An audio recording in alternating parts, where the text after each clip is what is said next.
Ciao a tutti e benvenuti ad una nuova puntata dei tutorial dei soldi spicci. Sigla! Oggi insegnerò alle ragazze come evitare che il vostro fidanzato guardi la partita di calcio.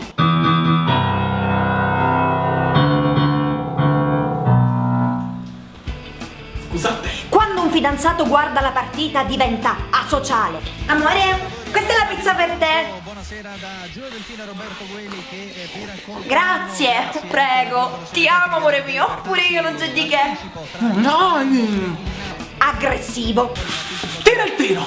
Tira il tiro! Tira il tiro! Ma tu che cazzo passi mentre quello tira il tiro? Ha tirato il tiro!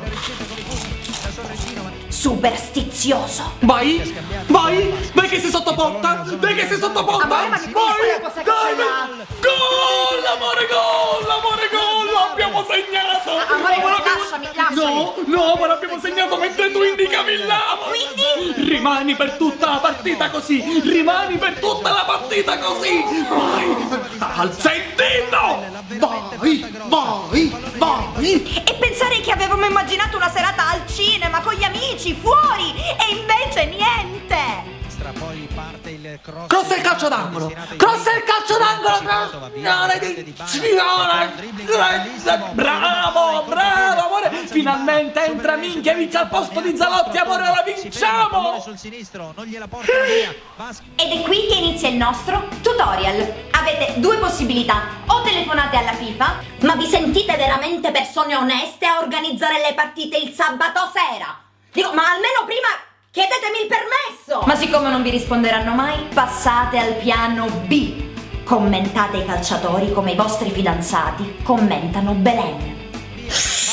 Amore, ma chi è quello là? Il portiere! Mamma mia, ma te le immagini tutto nudo solo con i guanti che mi tocca? Amore! E invece quello che corre là in mezzo al campo chi è? L'arbitro!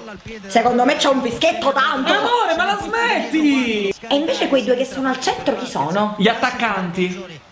Io ora mi faccio attaccare tutta! Amore, la devi smettere! Mi sto arrabbiando, Amore, ma la vedi quella panchina che è piena così di maschi? Io mi ci butterei là dentro! Amore, basta, ma adesso mi stai arrabbiando, adesso spengo, ma io spengo! Oh, ma partita non se ne vede più! Oh! Mi dispiace! Ce li avete in pugno, ragazze, e potrete finalmente raggiungere il vero vostro obiettivo della serata.